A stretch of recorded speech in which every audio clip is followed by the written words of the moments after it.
Hey guys, hope you're doing well.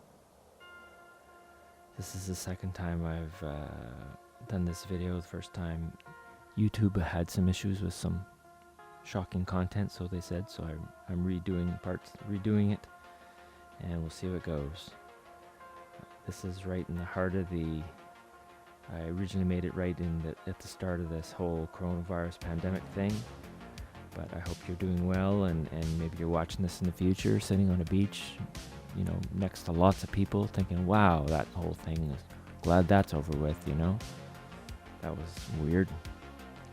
But just drawing the cross, and it's always good to look at other designs to see what, you won't necessarily knock it off, but you'll just see what maybe styles you like, and that's basically the headgear I use, something like that. So I'll look at old nurses, partly to see what old nurses look like, and and it's hard work, looking at pictures of nurses. Difficult. But anyway, so it's good to, my point is, it's good to use lots of reference, just keep looking at things. So for this design, I wanted to look kind of like that, an old 1930s style, which looks good in this old-timey tattoo design style.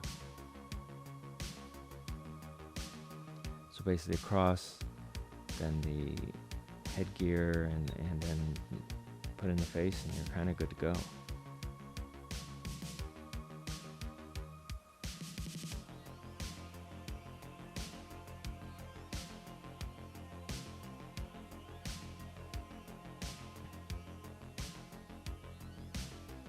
So for this design, the eyes are obviously the most important part, because that's the only part you really see.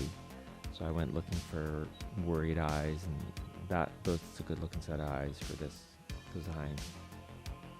Just what makes eyes look really worried, it's a combination of the eye with the eyebrow. And I probably exaggerated the eyebrows a little bit to give her an even more worried look. So keep that in the back of your mind whenever you want to make, exaggerated emotion. You can usually exaggerate the eyebrows a little bit, and you'll get a little more exaggeration.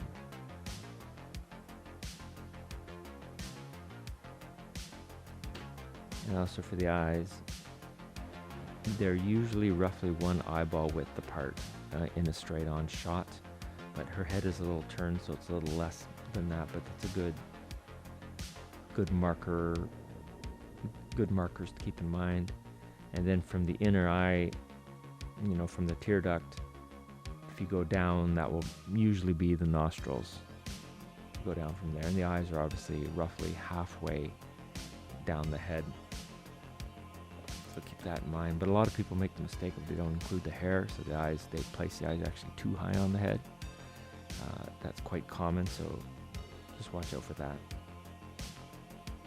Here's an interesting picture I found of a story. Here's an actual nurse in Russia in a coronavirus hospital that was getting too hot in her PPE. So she decided to not wear anything underneath, which I am all for nurse comfort, and I support her decision. But the hospital wasn't a fan, and they made her stop that, which is unfortunate. But if you go back and look at the picture, the old guy there, he looked pretty pleased with the situation. And that's a guy that probably has coronavirus, right? So anything to make the situation lighter. There's the actual face mask I used for this design. I used the shading from it and the shape from it, but I also simplified it. I took away a lot of the details, because you can't put in every detail. In old school traditional design, you have to keep it very simple. I see a lot of old school designs that they have parts of old school, yet they put in eyes that look kind of realistic, or the shading is done in a realistic. They're mixing two styles, and it looks like a dog's breakfast. I really don't care for it. So if you're gonna do an old school design, a tattoo style, traditional style, keep the whole design traditional and old school. Otherwise, it'll look weird.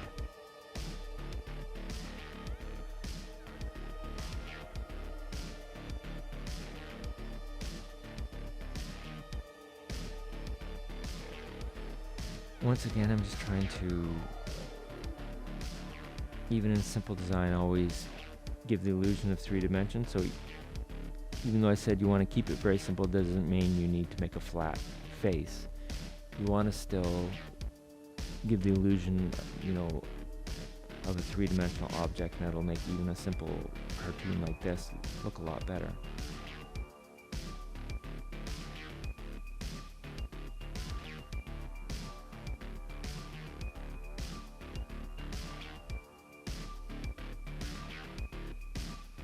So when it comes to drawing eyes, you obviously want to be able to draw eyes and nose and mouth and ears and every part of the face very well, but there is an order of importance. So if you're limited in time and you want to spend most of your time practicing eyes, because eyes convey most of the expression of the face, they're the most important feature, followed by the mouth, which conveys some expression, a good amount, then followed by the nose, which moves around and changes angles, but it doesn't convey much emotion. So the eyes are the trickiest thing, but so that's worth spending time on. And when I mean spend time, you can watch all the YouTube videos in the world and read all the books on it and learn all the tips and tricks. That's all very good, and I recommend it. But it's kind of like sex or driving a car, pardon me. You can read about it all you want and be told about it all you want, but unless you actually do it, you're not going to get better at it. So the only way to get better at drawing eyes is to draw eyes. It's as simple as that. So keep drawing, draw lots of eyes, draw lots of faces if you want to get better at faces.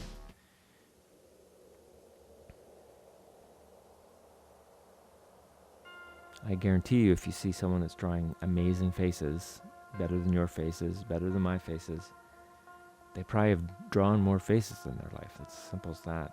So that's Angelique Houkant.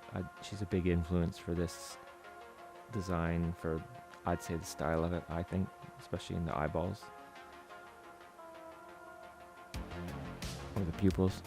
Okay, that's very, very similar to my design.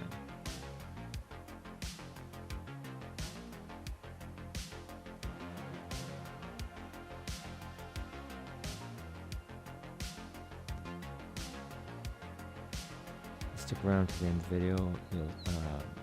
Like I said, this was early in the pandemic, where I live in a downtown area where everybody was really clapping out on their balconies. So you can see my son having a clap. He's just a little guy, toddler, so he's quite thrilled to be clapping with everybody else. No, I'm not a big fan of this coronavirus thing, I'll say that much.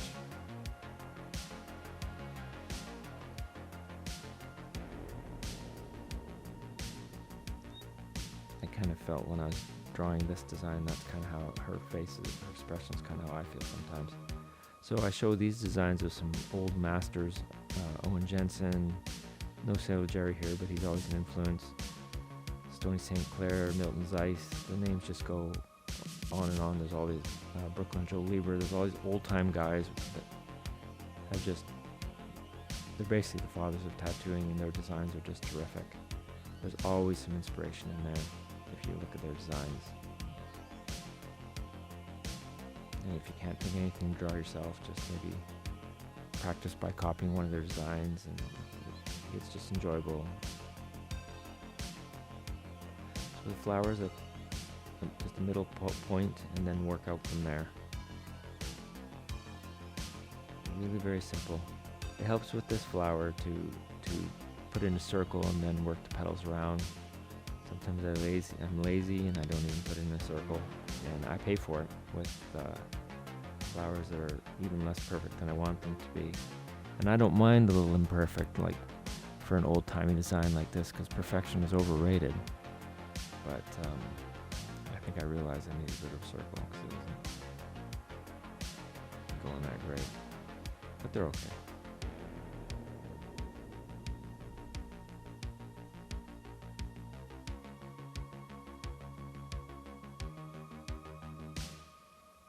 And then work the leaves out.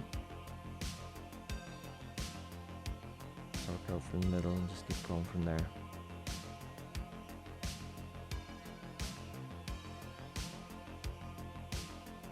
they're really a simple shape once you get the hang of them and realize how you can just draw one and then the other and one and then the other. That one didn't look so good and big and yeah. It's alright, work it out. I think the other side goes better. But the face is the focal point, so this is just an accent to kind of, what's the term I'm looking for? Frame the face and headgear and cross.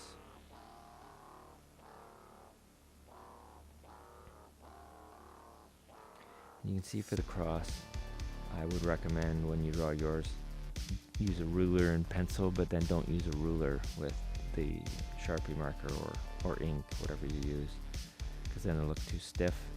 But I definitely should have used a ruler to lay it out a little bit better, because mine's a little bit wonky.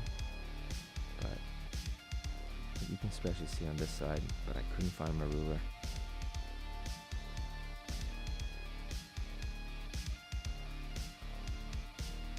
Organization is not one of my strengths. So just kind of tightening up the overall look of it.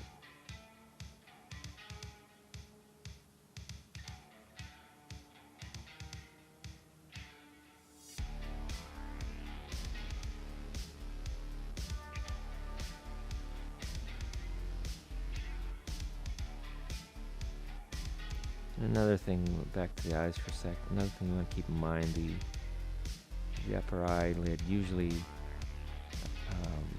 covers about 1/8 of the eye.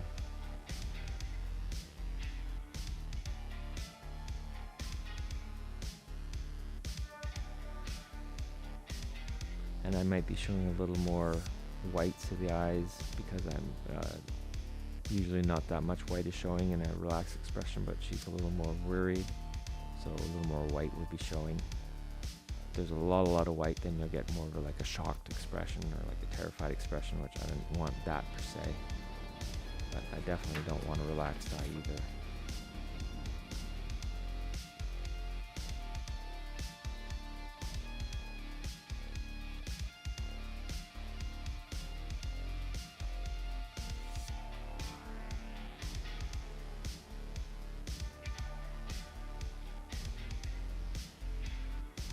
And you know it's a cartoon when, if you look at her right eye and on the left, it's going out past her forehead, so it's kind of an eyeball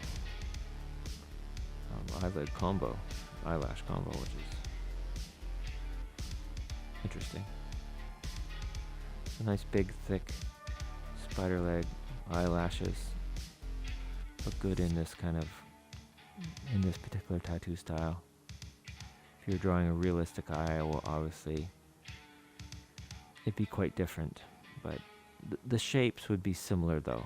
But like, even though these nothing, I don't draw much realism really. Like I've tried, and I've done portraits in a realistic style, but a lot of the fundamentals still apply even from a realist style to a tattoo style of shape. But that's about where it ends. Then it starts to this becomes more cartoon, like I was saying before, which I like.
and just keep hammering away at drawing and practicing.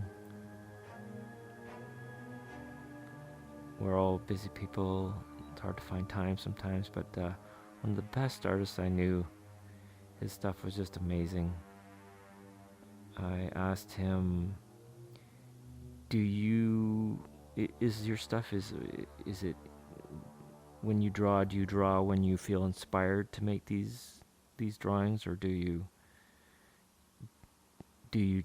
how do you do it? And he said that he does not wait for inspiration to come. He forces himself to draw, and he is drawing all the time when he can, like whenever he has a few minutes. Like even if you only have a few minutes to draw, it's better than not drawing.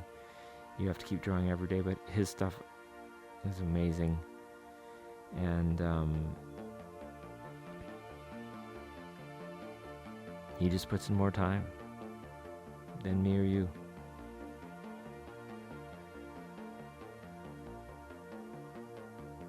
So don't wait for inspiration to come. Just get the perspiration going and just get at it and get drawing and do it every day. And don't get down on yourself. Because as artistic people, we all get down on ourselves. I know how it is.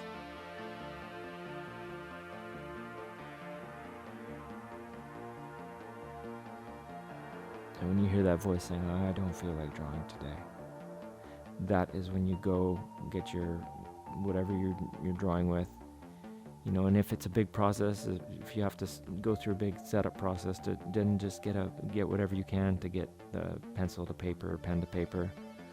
Sometimes when I'm just not feeling it, all I have is nearby is a ballpoint pen and a scrap piece of paper, or then I'll just start drawing there. It doesn't have to be something really nice in your sketchbook that's going to be.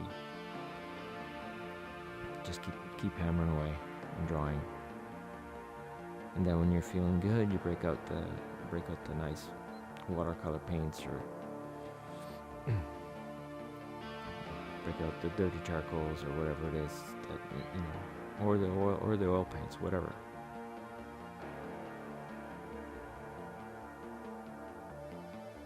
Just keep plugging away.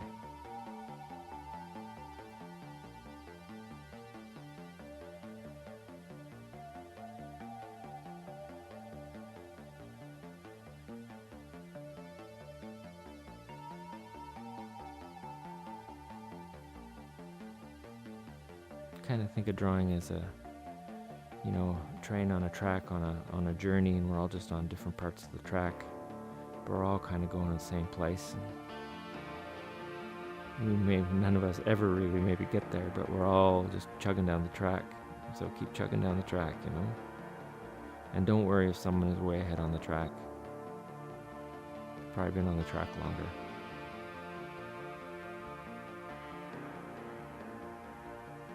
Take care.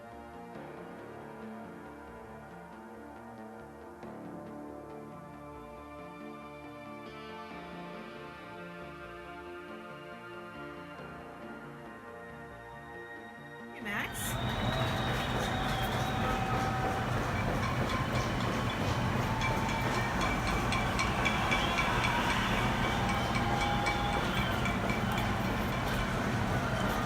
Max, who do we say thank you to? Oh wow, it's noisy tonight, isn't it? Yeah. Always banging on a pot.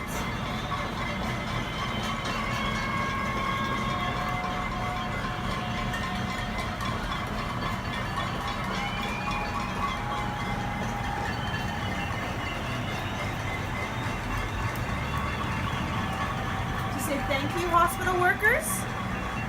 Thank you, hospital workers. Yeah. Everybody else is saying thank you, hospital workers, too. House workers. Yeah, the house is saying thank you, and everybody.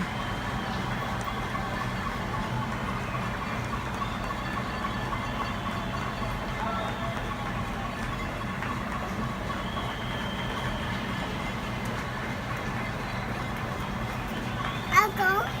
No gong.